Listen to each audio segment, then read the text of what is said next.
नमस्कार दोस्तों, math with Manu sir के ऑफिशियल यूट्यूब चैनल में आप सभी लोगों का हार्दिक स्वागत है। देखिए दोस्तों, अब हमारे सामने क्वेश्चन नंबर 91 है। क्या कह रहा है? किसी वस्तु के मूल्य में 33.1/3% कमी होने पर रुपए 1 में 4 वस्तुएं अधिक खरीदी जा सकती हैं। घटने से पहले वस्तु का मूल्य कितना था?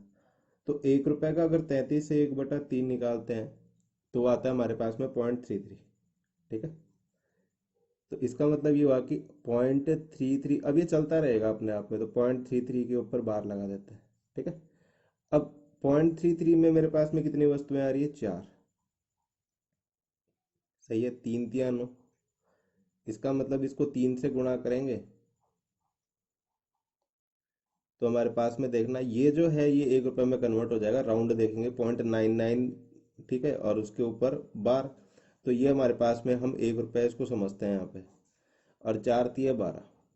इसका मतलब 1 रुपए में आज वो कितनी वस्तुएं खरीद सकता है? 12। ठीक है, ये आज की बात हो गई। और ये सवाल में क्या कह रहा है कि आज वो 4 वस्तुएं ज्यादा खरीद के लाता है। इसका मतलब पहले 4 वस्तुएं कम खरीद के लाता होगा। इसका मतलब 1 रुपए में आज 12 ला रहा है तो पहले -4 यानी कि 1 रुपए में 8 वस्तुएं लाता होगा। ठीक है जी, तो हमारा आंसर कितना हो जाएगा दोस्तों? 1 रुपए में 8 वस्तुएं, यानी कि आज वो कितनी वस्तुएं लेके आता है? 1 रुपए में 8। ठीक है जी, चलिए अगला सवाल देखते हैं दोस्तों। अगला सवाल है क्वेश्चन नंबर 92। क्या कह रहा है? एक परीक्षा में उत्तीर्ण होने के लिए 35% अंक लेने होते हैं। एक अभ्यर्थी को 40 अंक मिले थे तथा वह 30 अंक से अनुत्तीर्ण हो गया। परीक्षा के अधिकतम अंक कितने हैं? तो अधिकतम अंक निकालना है आप लोगों को। इस बात को समझते हैं कि एक बच्चा है। ठीक है, अब जैसे मान लो कि ये यहाँ से 0 से स्टार्ट है और ये यहाँ पे आगे पास हो रहा है। तो देखो क्या कह रहा है मेरे को कि ये जो पासिंग मार्क्स है ना, ये 35% के बराबर है, 35%। तो एक बच्चे को क्या कह रहा है कि भाई 40 अंक मिले उसको। जैसे मान लो कि यहाँ तक वो 40 अंक ले आता है। ठीक है, 30 अंकों से अनुत्तीर्ण हो गया। इसका मतलब कि भाई 30 अंक की पूर्ति और कर देता तो वो पास हो जाता। इसका मतलब कि टोटल 0 से लेके अब हम 35% तक गए तो अंक कितने लेके आए हम? 70। 40 और 30, 70 अंक लिया है। इसका मतलब किसी बच्चे के 70 अंक आते हैं तो प्रतिशत में कितना आता है? 35। इसका मतलब ये हुआ कि 35% कितने के बराबर हो जाएगा? 70 अंकों के। सही है, इसका मतलब 1% का मान 2 अंकों के। ये अंक है हमारे पास में, ध्यान रखना है इस बात को। ठीक है जी, अब 1% 2 अंकों के बराबर आपसे पूछा गया परीक्षा में अधिकतम अंक कितने हैं। तो अधिकतम अंक निकालने के लिए आपको इसको किससे गुणा करना पड़ेगा? 100 से। कभी 100% से ज़्यादा ला नहीं सकते, तो इसको भी किससे गुणा करोगे आप? 100 से।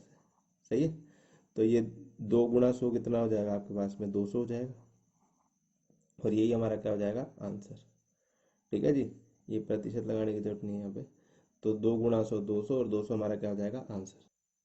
देखिए दोस्तों, क्वेश्चन नंबर 93 क्या कह रहा है? 93 क्वेश्चन कह रहा है कि किसी परीक्षा के लिए उत्तीर्णांक 40% है। एक विद्यार्थी ने 185 अंक प्राप्त किए तथा वह 15 अंकों से अनुत्तीर्ण हो गया। परीक्षा के अधिकतम अंक कितने हैं? तो एक विद्यार्थी को, वही पिछले वाले सवाल जैसा, ये देखना है एक बार कि ये जैसा मान लो कि 0 है, उत्तीर्ण होने के लिए 40% अंक चाहिए। तो एक विद्यार्थी 185 अंक लेके आया, तो जैसे मान लो यहाँ से यहाँ तक 185 अंक लिया है और कितने अंकों से फेल हो गया? 15 अंकों से। तो इसका मतलब 15 अंक और लिया था तो पास हो जाता। अब 185 और 15 कितना होता है? 200। तो ये 200 किसके बराबर हो जाएगा? 40% के। अगर 40% बराबर है 200 के, तो 20% किसके बराबर होगा? 100 के। तो ये आधा कर दिया। आपको निकालना कितना, क्या निकालना है? देखो, परीक्षा के अधिकतम अंक कितने हैं? तो अधिकतम अंक 100% से ज़्यादा हो नहीं सकते, तो इसको × 5 करोगे तो ये 100% बन जाएगा। तो इसको × 5 करोगे तो इसको भी × 5 करोगे, तो आपका आंसर कितना आ जाएगा? 500। ठीक है जी, चलिए अगला सवाल देखते हैं दोस्तों। देखिए दोस्तों, अगला सवाल क्या कह रहा है कि एक परीक्षा में लड़कियों तथा लड़कों के लिए उत्तीर्ण प्रतिशतता क्रमशः 35% तथा 40% है। एक लड़के ने 483 अंक प्राप्त किए तथा वह 117 अंकों से अनुत्तीर्ण रहा। लड़कियों के लिए न्यूनतम उत्तीर्ण अंक कितने हैं? समझना इस बात को, देखिए कि हमारे पास में यहाँ पे हैं गर्ल्स और बॉयज, यानी कि मैं इसको गर्ल्स को लिख देता हूँ जी से और लड़कों को बी से लिख देता हूँ। ठीक है, लड़कियों के 35% अंक आ रहे हैं और लड़कों के आ रहे हैं 40% अंक। यहाँ पे क्या हो जाते हैं, पास हो जाते हैं दोस्तों। ठीक है जी। अब ये क्या कह रहा है कि एक लड़का 483 अंक लेके आया और वह 117 अंकों से फेल हो गया, यानी कि 117 अंक और आ जाते तो वो पास हो जाता। तो 483 में 117 जोड़ेंगे तो कितना आ जाएगा हमारे पास में, 600। ठीक है जी, इसका मतलब 600 अंक वाला क्या हो रहा है, पास हो रहा है। तो 40% अगर बराबर है 600 के, सही है, 40% 600 के बराबर हो रहा है यहाँ पे। तो अब आपको मान कितने का चाहिए, तो लड़कियों के लिए न्यूनतम उत्तीर्ण अंक कितने हैं, तो 40% 600 के बराबर है। आपको कितने परसेंट का चाहिए मान, 35% का। तो 35% का मान निकाल लेते हैं, यहाँ पे हमारा आंसर आ जाएगा। सही है, तो एक जीरो से, या 1% का मान, एक जीरो से एक जीरो गया। सही है, और 2% बराबर 30 और 15 चौक 60 होता है, यानी कि 1% बराबर कितने का आ जाएगा, 1% बराबर आ जाएगा 15 अंकों के। मान चाहिए 35% का, यानी कि इंटू 35 करेंगे, इधर इधर भी इंटू 35 करेंगे। सही है, तो देखो 15 5 75, 75 का 5 हासिल 7, 15 तिया 45 और 7 52, यानी कि लड़कियों को कितने अंक चाहिए, 525। ठीक है दोस्तों, चलिए अगला सवाल देखते हैं। देखिए दोस्तों, अगला सवाल है क्वेश्चन नंबर 95। क्या कह रहा है कि किसी परीक्षा में ए तथा बी क्रम से अधिकतम अंकों का 60% तथा 30% अंक प्राप्त करते हैं। इनके प्राप्तांकों का योग 783 है। परीक्षा में पूर्णांक कितने थे? पूर्णांकों का पता लगाना है दोस्तों अब यहाँ पे। ठीक है, तो अब आप एक चीज देखो कि जब ए और बी के परसेंटेज दे रखे हैं यहाँ पे, ए और बी, ठीक है, एक लेके आ रहा है अधिकतम अंकों के 60% और एक लेके आ रहा है 30%। अब ये दोनों जुड़ जाएंगे, इसका मतलब ये दोनों एक हो जाएंगे, ए प्लस बी, यानी कि 90%। सही है, अगर 90% बराबर है कितने के, 783 के। ठीक है, 90% 783 के बराबर है, तो 9 से भाग दे लो इसको। ठीक है, 9 से भाग दोगे तो कितनी बार जाएगा, 9 × 2 = 72। ठीक है, और 9 × 7 = 63। इसका मतलब ये हुआ कि 10% बराबर है 87 के। तो आपको ये चीज पता है कि कोई भी परीक्षा हो उसमें अधिकतर 100% अंक हो सकते हैं, उससे ज्यादा तो हो नहीं सकते। तो अगर 100% निकालना है तो इसको मैं 10 से गुणा करूंगा, इधर इधर 10 से गुणा करूंगा तो इधर भी 10 से गुणा करूंगा। इसका मतलब ये कितने हो जाएंगे, 870। इसका मतलब परीक्षा के पूर्णांक कितने हैं, 870 नंबर की वो परीक्षा हो जाएगी। ठीक है जी, चलिए अगला सवाल देखते हैं दोस्तों। देखिए दोस्तों, अगला सवाल क्या कह रहा है कि किसी परीक्षा में 5% अभ्यर्थी योग्य घोषित किए गए तथा योग्य अभ्यर्थियों में से 85% परीक्षार्थी सामान्य वर्ग के थे। यदि 4275 योग्य अभ्यर्थी अन्य वर्गों से हों तो कुल कितने अभ्यर्थियों ने आवेदन किया? तो 100% का मान पूछ रहा है दोस्तों यहाँ पे। तो पहले पूरे सवाल को समझते हैं और इसको दो तरीके से करने की कोशिश करते हैं। देखो, सबसे पहले हम मान लेते हैं कि हमारे पास में जो कैंडिडेट हैं वो टोटल 100% थे। ठीक है, या 100 यूनिट थे। अब इनमें से क्या हुआ, 5% तो अयोग्य हो गए, यानी कि फेल हो गए, तो 5% अयोग्य हो गए। ठीक है जी, तो बचे कितने, 95। अब इस बंधु ने एक बात बोली कि इस 95 में से जो योग्य हैं, या फिर क्या कह रहा है, सामान्य वर्ग के अभ्यर्थी, तो इसको मैं सा से लिख देता हूँ, सामान्य। ठीक है, सामान्य वर्ग के अभ्यर्थी वो 85% है, यानी कि 95 का 85%। ठीक है, ये तो सामान्य वर्ग के हो गए। और जो अन्य वर्ग के हैं उसको मैं ऐसे लिख देता हूँ, ऐसे अनार वाला है। तो अन्य कितने हो गए, 95 का 15% जो है ये मेरे पास में हो गए अन्य वर्ग के। सही। और ये कितने के बराबर आ रहा है, 4275, 4275 के बराबर आ रहा है।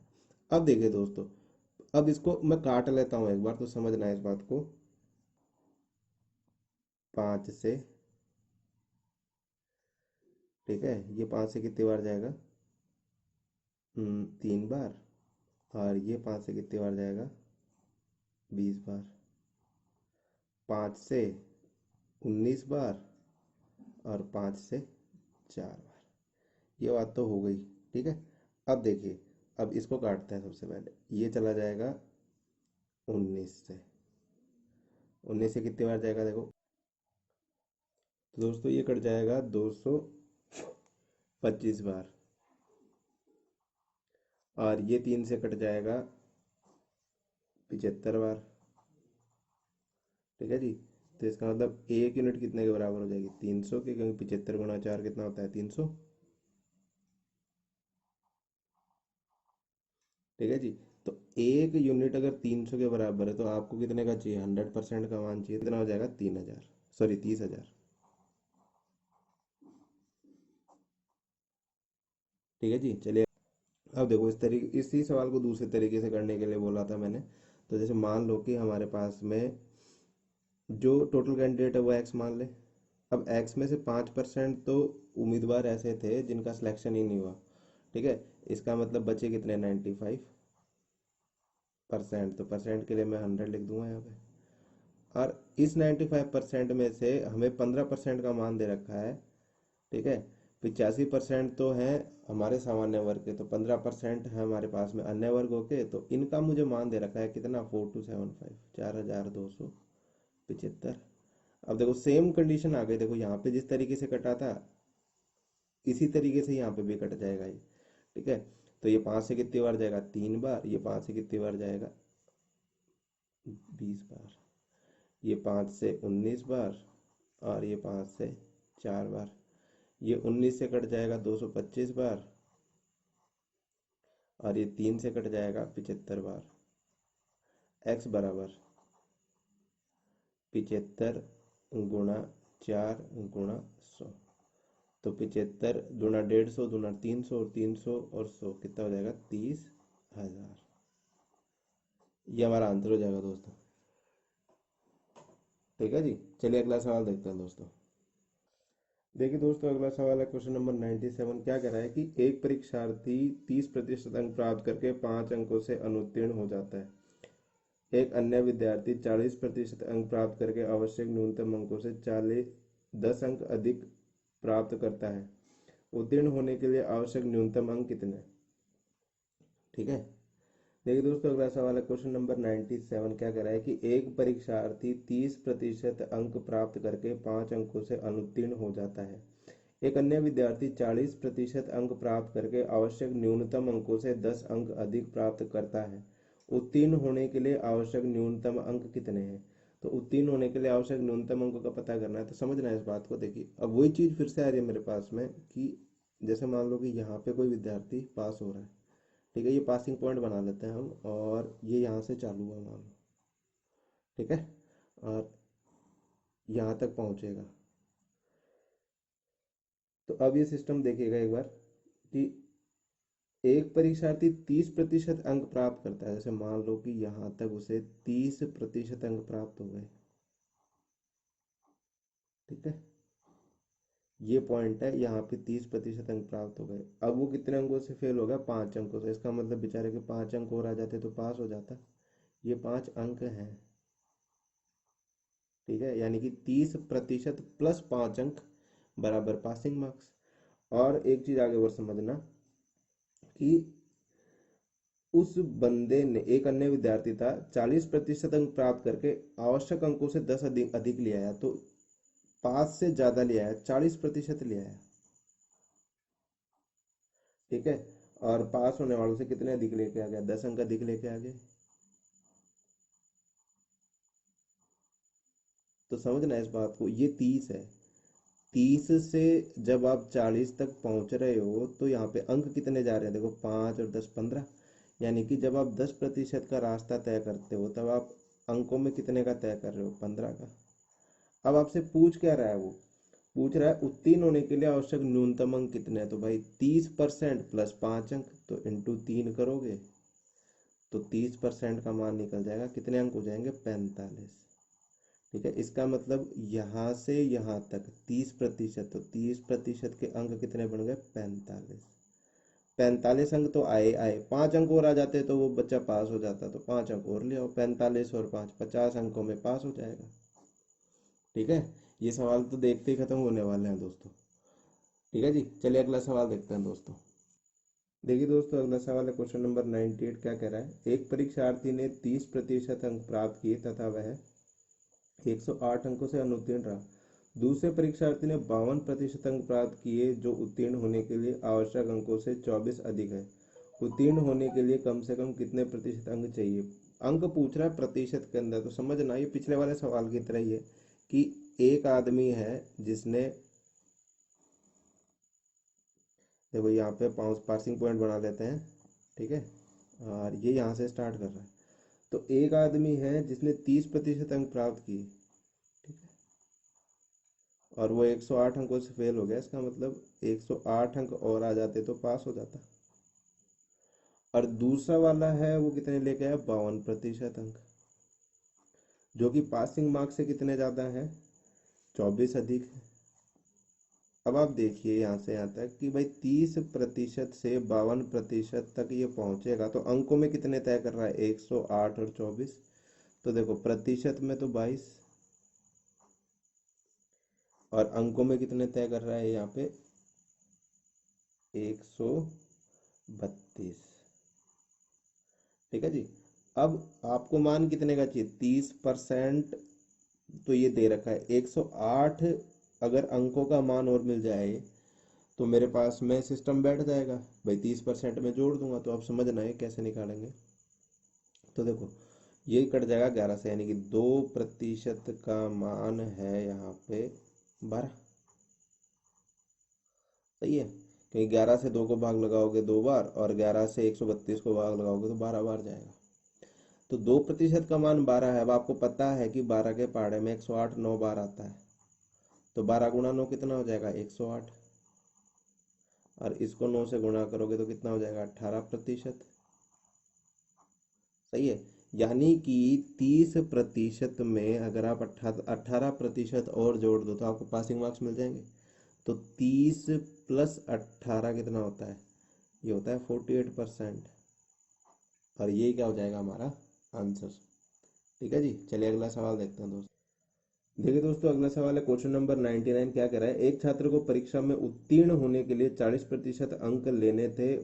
उसने 178 अंक प्राप्त किए, 22 अंकों से अनुत्तीर्ण घोषित किया। कुल पूर्णांक कितने थे। ये बिल्कुल सिंपल है, देखो 40% अंक पासिंग के लिए चाहिए थे उसको, यानी कि ये यहाँ पे 0 है, यहाँ पास होना है उसे। तो 178 अंक लेके आ गया और 22 अंकों से फेल हो गया, यानी कि 22 अंक और आ जाते तो पास हो जाता। सही है, और टोटल प्रतिशत कितने चाहिए उसे, 40%। तो 178 और 22 कितना होता है हमारे पास में, 200। ठीक है, 40% किसके बराबर हो जाएगा यहाँ पे, 200 के। ठीक, आपको मान कितना चाहिए, कुल पूर्णांक, तो इसको 4 से भाग लगा देंगे, कितनी बार जाएगा, 5 बार। यानी कि 10% का मान कितना आ जाएगा, 50। और 100% का मान चाहिए आपको, यानी कि 10 का इधर गुणा करोगे तो 10 का इधर गुणा करोगे तो ये कितना हो जाएगा, टोटल 500। ठीक है जी, और यही क्या हो जाएगा आपका आंसर। सही है, चलिए अगला सवाल देखते हैं दोस्तों। देखिए दोस्तों, अगला सवाल क्या कह रहा है कि एक परीक्षा में कमल ने 70% अंक प्राप्त किए। उसे 4 विषय में से 3 विषय में क्रम से 81%, 66%, 61% अंक मिले। चौथे विषय में उसे कितने अंक मिले, ये आपके पास में सवाल है। अब ये सवाल क्या है, बिल्कुल सीधा सा है। भाई आप देखो, आप जैसे ग्रेजुएशन में प्राप्त करते हो, जैसे आपके 50% आए या 60% आए, तो इसका मतलब क्या है कि तीनों सालों के आपको 60-60% मेंटेन करने पड़ेंगे अगर आपको 60% आने हैं तो। ठीक है, और अगर आपके जैसे 70% आए हैं तो इसका मतलब आपको 4 साल 3 साल 70% मार्क्स जो है वो मेंटेन करने पड़ेंगे। तो यहाँ पे भी सेम चीज़ है, इसके पास में 4 क्लासेस है, ठीक है, 1 2 3 और 4। समझो इसको, व्यवहारिकता से समझो एकदम। तो वो क्या कह रहा है कि उसके जो है पहले साल में कितने आए, 81% आए, लाने कितने, 70% एग्रीगेट करने हैं अपने को, तो पहले में आए 81%। इसका मतलब 70 से कितने ज़्यादा आ रहे हैं, 11% ज़्यादा आ रहे हैं, 11% अप, ठीक है, और ऊपर एरो कर दिया, इसका मतलब ज़्यादा आए हैं। इसके बाद में दूसरा है मेरे पास में 66%। तो 66% का मतलब क्या हुआ है भाई, देखो 4% कम आए, इसका मतलब 4% की कमी हो गई यहाँ पे। अगला मेरे पास में है 61%, इसका मतलब 9% फिर से कम आए।